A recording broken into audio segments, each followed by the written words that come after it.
కపిలేశ్వరపురం మండలంలో గత వారం రోజులుగా కురుస్తున్న భారీ వర్షాలకు దీనికి తోడు మొంతా తుఫాను ప్రభావంతో ఈదురు గాలులతో కూడిన వర్షాలకు వరి చేలు నేల కొరిగి నీటిలో నానుతూ తీవ్ర నష్టం ఏర్పడింది. రైతులు అప్పులు చేసి ఎకరాకు 25,000 వరకు పెట్టుబడి పెట్టి గింజ దశలో ఉన్న వరి చేలు నీటిలో నానుతూ కుళ్ళు దశలో ఉన్న వరి చేలు చూసి రైతన్నలు ఆవేదన వ్యక్తం చేస్తున్నారు. ఈ నేపథ్యంలో కపిలేశ్వరపురం మండలం మాజీ ఎంపీపీ విజయనగరం జోనల్ ఆర్టీసీ మాజీ చైర్మన్ నెక్కంటి బాలకృష్ణ కపిలేశ్వరపురం మండల పరిధిలో నల్లూరు, వడ్లమూరు, కాలేరు, టెక్నిక్, గంగవరం మండల పరిధిలోని తామరపల్లి, గంగవరం గ్రామాలలో వరి చేలు పరిశీలించి కూటమి ప్రభుత్వం రైతులకు పరిహారం అందిస్తుందని భరోసా ఇచ్చారు.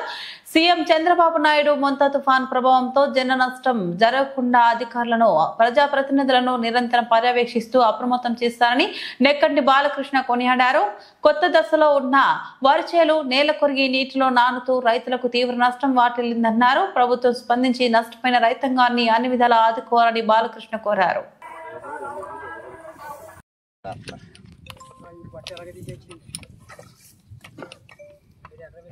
రైతులకే బాధ్యత లేదు తెలంగాణ చిట్టు ఫోటో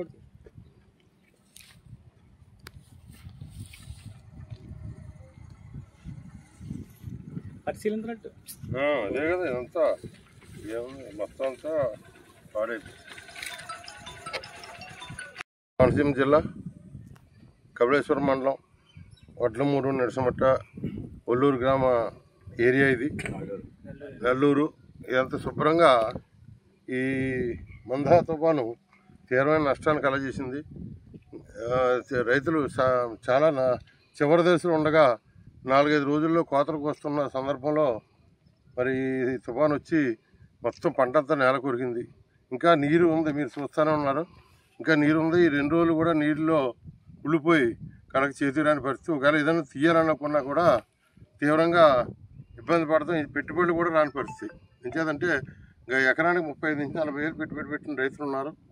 మరి కౌలు రైతులు అందరూ, ఇక్కడ ఉన్న వాళ్ళందరూ, మరి వాళ్ళందరూ పరిస్థితి ఏంటో కూడా అర్థం కావట్లేదు. ప్రభుత్వ పరంగా మన గతంలో 80% ఇన్సూరెన్స్, 88% కూడా గతంలో మనం చేయడం జరిగింది.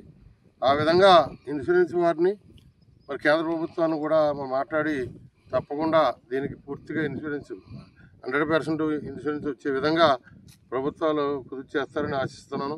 అంతేకాకుండా ఇంకో గొప్ప విషయం మన సందర్భంగా తెలియజేసుకోవాలి. మరి మన ముఖ్యమంత్రి ప్రీతమ నాయకుడు శ్రీ చంద్రబాబు నాయుడు గారు, వారు మన లోకేష్ బాబు, అలాగే ఇక్కడ పనిచేసిన అధికారులు అందరికి కూడా ఈ సందర్భంగా ప్రత్యేక ధన్యవాదాలు. ఎంచేతంటే తుఫాన్ని కూడా భయపెట్టే విధంగా పనిచేశారు. లేకపోతే ఇంకా ప్రళయం బాగా హెవీగా ఉండేది. అలాంటి మొంతా తుఫాను ఈ యొక్క ప్లానింగ్కి అంటే వారం రోజుల నుంచి ఎక్కడెక్కడ కట్టుదిట్టమైన అధికారులను పెట్టి ఎప్పుడు కూడా మానిటర్ చేసిన డే అండ్ నైట్ వర్క్ చేసినందుకు బహుశా నా ఉద్దేశంలో తుఫాను కూడా భయపడి తల ఉగ్గిందనేది నేను భావిస్తున్నాను. ఈ సందర్భంగా అందరి తరఫున, రాష్ట్ర ప్రజలందరి తరఫున కూడా వారికి ప్రత్యేక ధన్యవాదాలు, కృతజ్ఞతలు. అదేవిధంగా మరి ఇంత వర్షంలో కూడా ఆయన ఏరియల్ సర్వే చేసి ప్రభుత్వానికి, కేంద్ర ప్రభుత్వం కూడా మాట్లాడడం జరిగింది.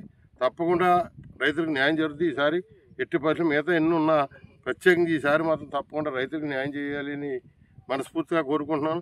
ఆ విధంగా ప్రభుత్వానికి కూడా నేను విజ్ఞప్తి చేస్తున్నాను. మన చంద్రబాబు నాయుడు తప్పకుండా ఆ విధంగానే ఇచ్చేదంటే ఎన్నో రకాలుగా ఎన్నో మన ప్రభుత్వాలు మరి పెద్ద పెద్ద బడా మన ఇండస్ట్రియలిస్టులకి వీళ్ళందరికీ కూడా ఎన్నో రాయితీలు అన్నీ ఇస్తున్నారు. దాంట్లో ఉన్నది పార్ట్ కాదు ఇది.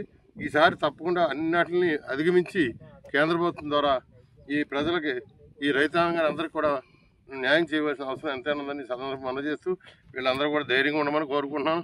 ఏ విధంగా ఆగాత్యాలు చేసుకోకుండా అప్పుల గురించి కానీ రైతుల గురించి రైతులతో కూడా మాట్లాడి, కౌలు రైతులతో, అసలు రైతులతో కూడా మాట్లాడి వారిని కూడా ఇబ్బంది పెట్టకుండా మరి కౌలు రైతులు కూడా న్యాయం చేయమని ఈ సందర్భంగా మనవి చేసుకుంటూ వారందరూ కూడా ధైర్యంగా ఉండాలని, ఆ భగవంతుడు మంచి ధైర్యాన్ని కూడా ఇవ్వాలని కోరుకుంటూ మీ అందరూ సెలవు తీసుకుంటాం.